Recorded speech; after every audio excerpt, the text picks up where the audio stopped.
Imagine कीजिए एक एक इंसान एक डेस्क पे बैठा है, उसके चेहरे पर ना एक अजीब सी हताशा है बिल्कुल। और एक गहरी मानसिक थकावट नजर आ रही है और उसके चारों तरफ लाइक हवा में तैरते हुए सोशल मीडिया के नोटिफिकेशंस हैं। हाँ, और अनगिनत ईमेल्स के पॉपअप्स। एग्जैक्टली और लगातार बजते हुए मैसेजेस का एक बवंडर सा है। और ये सब ना किसी अदृश्य चुंबक की तरह उसका ध्यान अपनी तरफ खींच रहे हैं। सही कहा, हर तरफ बस शोर है। हाँ, हर तरफ एक ऐसा शोर है जो बंद होने का नाम ही नहीं ले रहा।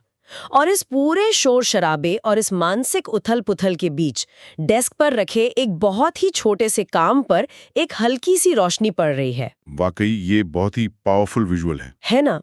तो आज की हमारी इस डीप डाइव की शुरुआत हम कैल न्यूपोर्ट की किताब डीप वर्क के स्रोतों से मिले इसी बेहद प्रभावशाली दृश्य से कर रहे हैं। स्रोत में ना एक बहुत ही कड़वी और सीधी सच्चाई लिखी गई है कि हमारा ध्यान चोरी हो चुका है। हाँ, और ये दृश्य आज के आधुनिक जीवन के सबसे बड़े संघर्ष की बहुत ही सटीक तस्वीर पेश करता है। मतलब आज के दौर में हर पल कोई ना कोई स्क्रीन, कोई ना कोई एल्गोरिदम बस एकाग्रता को तोड़ने की होड़ में लगा हुआ है। बिल्कुल। और ये सिर्फ किसी एक व्यक्ति की परेशानी नहीं है, बल्कि एक बहुत बड़ा ढांचागत बदलाव है। सही बात है। और आज के स्रोतों के आधार पर आज की हमारी इस डीप डाइव का मिशन ही ये समझना है कि एकाग्रता इतनी दुर्लभ क्यों हो गई है और कैसे ये आज की दुनिया में एक सबसे बड़ी सुपर पावर बन सकती है। सुपर पावर बिल्कुल सही शब्द है। अक्सर ना ये माना जाता है कि सफल न होने के पीछे टैलेंट या फिर संसाधनों की कमी होती है। लेकिन इन नोट्स को पढ़ने के बाद एक बिल्कुल अलग ही नजरिया सामने आता है। अच्छा। हाँ, मतलब आज के समय में असली कमी टैलेंट की नहीं है, बल्कि फोकस की है। और फोकस की ये कमी कोई संयोग नहीं है। जब हम उस डेस्क वाले विजुअल को याद करते हैं ना, हाँ, वो डिस्ट्रैक्शन वाला। बिल्कुल, जहां इंसान चारों तरफ से डिजिटल रुकावटों से घिरा हुआ है, तो ये समझना जरूरी है कि ये काम करने के पूरे तरीके में आ चुका एक बहुत बड़ा बदलाव है। लोग अब चीजों को गहराई से समझने के बजाय बस सतह पर ही तैर रहे हैं। तो आइए इसे थोड़ा विस्तार से समझते हैं। स्रोत में जो ये बात कही गई है कि ध्यान चोरी हो चुका है, तो सबसे बड़ा सवाल ये है कि ये ध्यान आखिर जा कहाँ रहा है। यही सबसे बड़ा सवाल है। मतलब नोट से ये साफ होता है कि लोग अब कुछ नया क्रिएट करने के बजाय सिर्फ रिएक्ट करने में अपना दिन बिता रहे हैं। हाँ, बस रिएक्शन मोड में है। फोन की स्क्रीन पर कुछ चमका और तुरंत उस पर रिएक्ट किया। कोई ईमेल आया और बस तुरंत उसका जवाब देने बैठ गए। मतलब अगर मैं एक एनालॉजी दूं तो ये ऐसा है जैसे एक बाल्टी में बहुत सारे छेद हों। दिलचस्प है। हाँ, मतलब बाल्टी में कितने भी छेद हों, पानी तो धीरे धीरे रिसी जाता है ना। तो यहाँ पानी हमारा ध्यान है और हर नोटिफिकेशन उस बाल्टी का एक छेद है। बिल्कुल सही उपमा दी आपने। और यहाँ जो बात सबसे दिलचस्प है वो ये है कि लगातार प्रतिक्रिया देने की ये स्थिति दिमाग पर कैसा असर डालती है। कैसा असर डालती है? स्रोत में ना एक बहुत ही महत्वपूर्ण वैज्ञानिक अवधारणा का जिक्र है जिसे अटेंशन रेजिड्यू या अवशेषी ध्यान कहा जाता है। Attention residue? अच्छा, अक्सर लोगों को लगता है कि वो मल्टीटास्किंग कर रहे हैं या किसी काम के बीच में बस 1 सेकंड के लिए फोन देखकर वापस अपने काम पर लौट आए हैं। हाँ, हम सब यही तो सोचते हैं कि बस एक मैसेज ही तो चेक किया है। एग्जैक्टली। लेकिन तंत्रिका विज्ञान यानी न्यूरोसाइंस ये बताता है कि ऐसा संभव ही नहीं है। ओहो, वाकई? हाँ, जब कोई व्यक्ति किसी एक गहरे काम को छोड़कर अचानक एक ईमेल पढ़ता है तो उसका दिमाग तुरंत 100% वापस उस पहले काम पर नहीं लौट पाता। मतलब दिमाग कहीं अटक जाता है। बिल्कुल, उसके ध्यान का एक बड़ा हिस्सा उस ईमेल के इर्द गिर्द अटका रह जाता है और इसी को अटेंशन रेजिड्यू कहते हैं। ये तो बहुत ही तार्किक लगता है। मतलब अगर इसे एक और तरीके से समझें तो ये कंप्यूटर के वेब ब्राउजर में बहुत सारे भारी टैब्स खोलकर रखने जैसा है। हाँ, बिल्कुल वैसा ही। अगर एक साथ 25 टैब्स खुले हों तो कंप्यूटर की रैम भर जाती है और पूरा सिस्टम धीमा हो जाता है। सही कहा। चाहे सामने कोई एक ही टैब क्यों ना खुला हो, सिस्टम तो स्लो होगा ही। इसी तरह हर एक नोटिफिकेशन, हर एक रुकावट दिमाग में एक नया टैब खोल देती है जो बैकग्राउंड में हमारी मानसिक ऊर्जा को चूसता रहता है। ये एकदम सटीक तुलना है। और इसी अटेंशन रेजिड्यू की वजह से इंसान दिन के अंत में खुद को पूरी तरह से थका हुआ और निचोड़ा हुआ महसूस करता है। अरे हाँ, वो जो शाम को बिना ज्यादा शारीरिक काम किए भी भयंकर थकान होती है। वही थकान जब दिमाग लगातार रिएक्ट मोड में रहता है और हर 15 मिनट में ध्यान एक चीज से दूसरी चीज पर छलांग लगाता रहता है, तो वो कभी भी गहराई में जाकर कुछ नया सोचने या विश्लेषण करने की स्थिति में आ ही नहीं पाता। ये मानसिक थकावट आज की आधुनिक कार्य संस्कृति की एक बहुत बड़ी सच्चाई बन चुकी है। लेकिन यहाँ मैं एक बात रखना चाहूंगी। जी बताइए। तेज गति वाली इस आधुनिक दुनिया में जहाँ बाजार लगातार बदल रहा है और ग्राहकों की मांगें तुरंत पूरी करनी होती हैं, वहाँ क्या रिएक्ट करना जरूरी नहीं है? ये एक बहुत ही वाजिब तर्क है। मतलब अगर कोई संस्था तेज प्रतिक्रिया नहीं देगी तो क्या वो पीछे नहीं छूट जाएगी? स्रोत यहाँ प्रतिक्रिया देने और लगातार रिएक्शनरी मोड में जीने के बीच एक स्पष्ट रेखा खींचता है। अच्छा, कैसे? समस्या प्रतिक्रिया देने में नहीं है, बल्कि समस्या ये है कि लोगों ने प्रतिक्रिया देने को ही अपना मुख्य काम मान लिया है। ओहो, मतलब असली काम पीछे छूट गया है? बिल्कुल। जब कोई सिर्फ दूसरों की मांगों का जवाब देने में ही 8 घंटे बिता देता है, तो वो अपने खुद के विचारों या किसी नई रणनीति पर काम करने का समय ही नहीं निकाल पाता। सही बात है। और यही से हम एक और अहम अवधारणा की तरफ बढ़ते हैं, जिसे शैलो वर्क कहा गया है। हाँ, शैलो वर्क। अगर दिन भर सिर्फ रिएक्ट ही किया जा रहा है और कोई ठोस नया निर्माण नहीं हो रहा है, तो फिर लोगों को इतनी व्यस्तता क्यों महसूस होती है? मतलब हर कोई यही कहता है कि उसके पास समय नहीं है।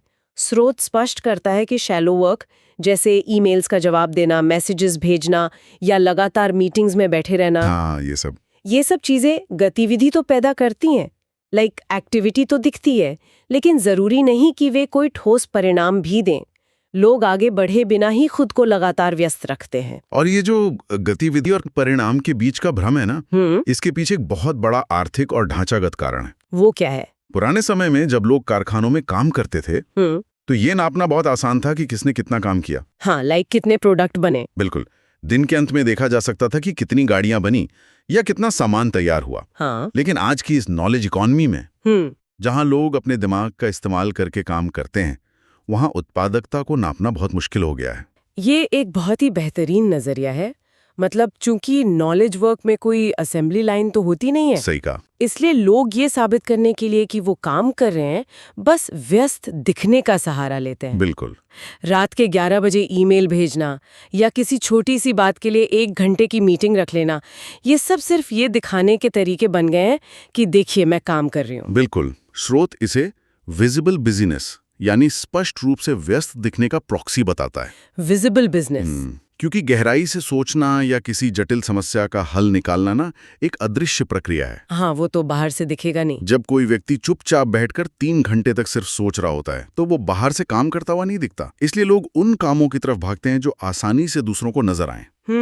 बिल्कुल। लेकिन शैलो वर्क की सबसे बड़ी त्रासदी ये है कि यह इंसान को सिर्फ औसत बनाए रखता है। कोई भी बड़ा आविष्कार या कोई भी महान विचार सिर्फ ईमेल्स का जवाब देने से पैदा नहीं होता। लेकिन क्या हम ये कह सकते हैं कि ईमेल्स और मीटिंग्स किसी काम के ही नहीं है? नहीं, ऐसा नहीं है। मतलब किसी भी बड़े प्रोजेक्ट को पूरा करने के लिए टीम में समन्वय, कोऑर्डिनेशन तो चाहिए ही होता है ना? क्या इन चीजों को पूरी तरह नजरअंदाज किया जा सकता है? फ्रेंच स्रोत ये नहीं कहता कि शैलो वर्क को पूरी तरह खत्म कर दिया जाए।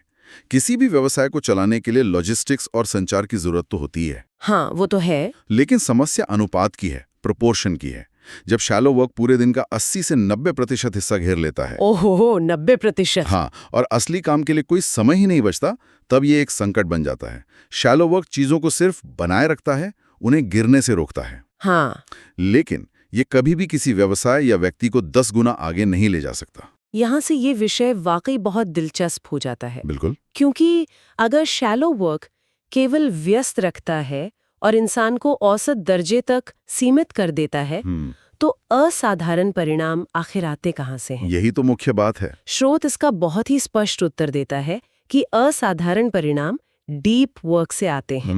डीप वर्क यानी बिना किसी भटकाव के पूरी तरह से केंद्रित प्रयास। जब पूरा ध्यान, पूरी मानसिक ऊर्जा सिर्फ और सिर्फ एक ही महत्वपूर्ण काम पर लगी हो। और यही वो मानसिक अवस्था है जहां असल में सीखना घटित होता है, जहां रचनात्मकता जन्म लेती है और जहां से उत्कृष्टता बाहर आती है। बिल्कुल। जब कोई इंसान बिना किसी रुकावट के लगातार कई घंटों तक किसी एक जटिल विषय पर काम करता है ना, तो उसके दिमाग के न्यूरॉन्स ना एक अलग ही स्तर पर जुड़ने लगते हैं। इसे मैं ना एक बहुत ही सरल उपमा से समझाना चाहूंगी। जी बताइए। डीप वर्क और शैलो वर्क का अंतर एक मैग्नीफाइंग ग्लास यानी आवर्धक लेंस की तरह है। अच्छा। सूरज की किरणें जब हर तरफ बिखरी होती हैं, तो वे केवल कागज को हल्का सा गर्म करती हैं। सही बात है। यह बिखरा हुआ ध्यान है, यानी शैलो वर्क। लेकिन जब उन्हीं किरणों को एक मैग्नीफाइंग ग्लास के जरिए एक ही बिंदु पर केंद्रित कर दिया जाता है, तो वो आग लगा देती हैं। बिल्कुल, उनमें कागज को जला देने और एक प्रचंड ऊर्जा पैदा करने की ताकत आ जाती है। यह केंद्रित ध्यान ही डीप वर्क है। क्या बात है, बहुत सटीक एनालॉजी है ना? भटकाव वाली ऊर्जा कुछ नया पैदा नहीं कर सकती, लेकिन केंद्रित ऊर्जा असंभव को भी संभव बना सकती है। और अगर हम इसे एक बड़े परिप्रेक्ष्य से जोड़ के देखें तो ये अर्थशास्त्र का एक बहुत ही बुनियादी नियम है कि जो चीज दुर्लभ होती है उसकी कीमत अपने आप बढ़ जाती है। हाँ, सप्लाई और डिमांड का खेल। एग्जैक्टली। आधुनिक दुनिया में फोकस बहुत तेजी से दुर्लभ होता जा रहा है। ये तो सच है। आज ऐसे बहुत ही कम लोग बचे हैं जो बिना अपना फोन चेक किए, बिना किसी नोटिफिकेशन पर ध्यान दिए लगातार कुछ घंटों तक किसी जटिल समस्या पर विचार कर सकते हैं। बिल्कुल, आजकल तो 5 मिनट भी फोकस करना मुश्किल हो जाता है लोगों के लिए। और क्योंकि ऐसे लोग दुर्लभ हैं, इसलिए बाजार में उनकी मांग सबसे ज्यादा है। ये एक बहुत ही शक्तिशाली विचार है। मतलब दुनिया लगातार शोर और भटकाव की तरफ जा रही है, और जो लोग इस शोर से खुद को अलग कर सकते हैं, वे उस मूल्यवान पूंजी का निर्माण करते हैं जिसकी हर किसी को तलाश है। एकदम सही। इसका मतलब है कि आज की तारीख में अगर किसी के पास फोकस करने की क्षमता है, तो वो भीड़ से बिल्कुल अलग खड़ा है। ये तो एक तरह से लाइक सुपर पावर होने जैसा हो गया। ये वाकई एक आधुनिक सुपर पावर है। आज के समय में जो व्यक्ति डीप वर्क कर सकता है, वो किसी भी नई तकनीक को तेजी से सीख सकता है, जटिल जानकारियों को जल्दी प्रोसेस कर सकता है और ऐसे परिणाम दे सकता है जिसकी दूसरों को कल्पना करने में भी महीनों लग जाएं। लेकिन यहाँ एक बहुत ही बुनियादी सवाल खड़ा होता है। वो क्या? अगर डीप वर्क इतना ही मूल्यवान है और ये एक सुपर पावर है, तो क्या ये कोई जन्मजात प्रतिभा है? अच्छा सवाल है। मेरा मतलब है, क्या कुछ लोग पैदाइशी तौर पर ही ज्यादा फोकस्ड होते हैं और बाकी लोग बस इस भटकाव का शिकार होने के लिए ही बने हैं? स्रोत इसका बहुत ही स्पष्ट और उम्मीद से भरा जवाब देता है। अच्छा, क्या है वो जवाब? फोकस कोई उपहार या जन्मजात प्रतिभा नहीं है। ये पूरी तरह से एक कौशल है, एक स्किल है। मतलब इसे सीखा जा सकता है? बिल्कुल। न्यूरोप्लास्टिसिटी का विज्ञान ये साबित कर चुका है कि दिमाग को ढाला जा सकता है, इसे सीखा और ट्रेन किया जा सकता है। लेकिन इसकी सबसे बड़ी शर्त यह है कि इसे सुरक्षित रखना पड़ता है। इसे सुरक्षित रखने का मतलब क्या है? क्या इसका मतलब यह है कि दिमाग को एक मांसपेशी की तरह ट्रेन किया जाए? हाँ, आप ऐसा कह सकती हैं। मतलब जैसे जिम में जब कोई पहली बार भारी वजन उठाता है तो दर्द होता है, बहुत मुश्किल लगता है। बिल्कुल। लेकिन लगातार सही कसरत करने से मांसपेशियां मजबूत हो जाती हैं। क्या अपने ध्यान को भटकाव से बचाना और एक जगह पर लगाना इसी फोकस रूपी मांसपेशी की कसरत है? ये एक बहुत ही महत्वपूर्ण सवाल खड़ा करता है, क्योंकि लोग अक्सर ये सोचते हैं कि वे जब चाहें तब फोकस कर सकते हैं। हाँ, कि अभी मन नहीं है, कल कर लूंगी फोकस। एग्जैक्टली। उन्हें लगता है कि वे दिन भर सोशल मीडिया और भटकाव में रह सकते हैं और फिर अचानक जब कोई जरूरी काम आएगा तो वो अपना ध्यान केंद्रित कर लेंगे। लेकिन ऐसा होता तो नहीं है। बिल्कुल नहीं होता। स्रोत चेतावनी देता है कि ऐसा नहीं होता।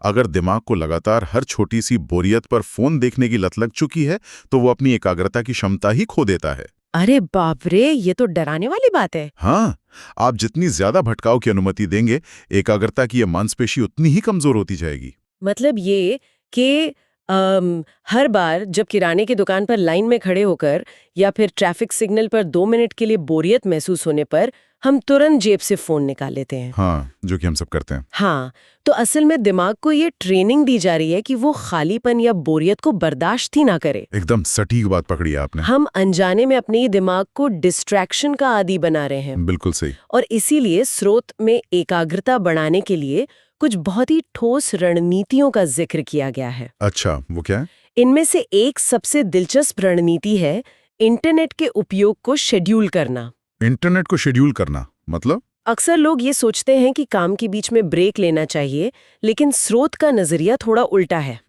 वो कहता है कि फोकस से ब्रेक मत लीजिए, बल्कि डिस्ट्रैक्शन से ब्रेक लीजिए। ओहो, वाह। यानी इंटरनेट का इस्तेमाल करने का एक समय तय होना चाहिए और बाकी समय पूरी तरह से ऑफलाइन और केंद्रित होना चाहिए। ये तो माइंडसेट को पूरी तरह से पलट देने वाली बात है। बिल्कुल।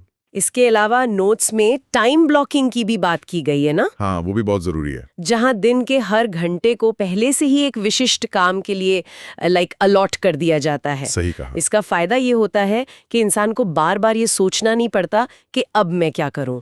वो बस अपने बनाए हुए शेड्यूल का पालन करता है, जिससे निर्णय लेने में जो मानसिक ऊर्जा खर्च होती है वो बच जाती है। और एक और महत्वपूर्ण रणनीति जो नोट्स में सामने आती है वो है बाय मॉडल तरीका। बाय मॉडल, ये क्या होता है? इसका मतलब है अपने समय को 2 स्पष्ट हिस्सों में बांट देना। एक हिस्सा जहां व्यक्ति पूरी तरह से दुनिया से कटकर सिर्फ और सिर्फ अपने गहरे काम पर ध्यान देता है, और दूसरा हिस्सा जहां वो सामान्य शैलो वर्क और संचार के लिए उपलब्ध रहता है। अच्छा, तो डीप और शैलो को अलग अलग कर देना। बिल्कुल। ये तरीका उन लोगों के लिए बहुत कारगर है जिन्हें अपने काम के लिए बहुत गहरे चिंतन की जरूरत होती है, लेकिन साथ ही वे बाहरी दुनिया से पूरी तरह कट भी नहीं सकते। ये सारी बातें एक बहुत ही स्पष्ट दिशा की ओर इशारा करती हैं। हाँ, बिल्कुल। मतलब अगर किसी को भी आज के इस दौर में कुछ सच में सार्थक करना है, तो उसे अपनी एकाग्रता की रक्षा एक सैनिक की तरह करनी होगी। सही बात है। भटकाओ अब केवल समय बर्बाद नहीं कर रहे हैं, वे इंसान की सोचने समझने की उस गहराई को ही खत्म कर रहे हैं जो उसे एक बेहतर और उत्पादक व्यक्ति बनाती है। और यही इस पूरी चर्चा का सार है। फोकस को ना एक आदत से ऊपर उठकर देखना होगा। ये सिर्फ एक सेल्फ हेल्प का विचार नहीं है, बल्कि एक बहुत ही गंभीर आर्थिक और व्यक्तिगत आवश्यकता बन चुकी है। तो इन सब बातों का क्या मतलब निकलता है?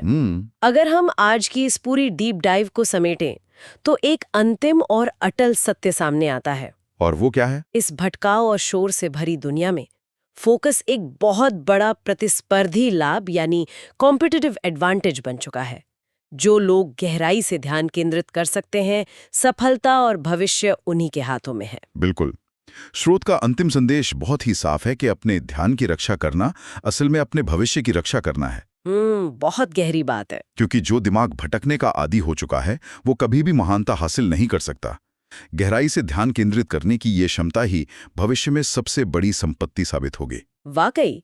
तो इस चर्चा को खत्म करने से पहले एक विचार छोड़ना चाहूंगी जो स्रोत के उस पहले दृश्य से ही जुड़ता है। हाँ, वो हताश बैठे इंसान वाला दृश्य। एग्जैक्टली, जहां वो इंसान भटकाव के बीच हताश बैठा था।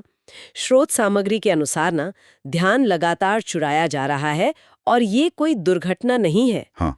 जरा सोचिए, अगर ये ध्यान भटकाने वाली पूरी व्यवस्था और ये सारे एल्गोरिदम जानबूझकर बनाए गए हैं ताकि लोग सिर्फ रिएक्ट करते रहें और कभी गहराई में न उतर सकें, तो क्या होगा?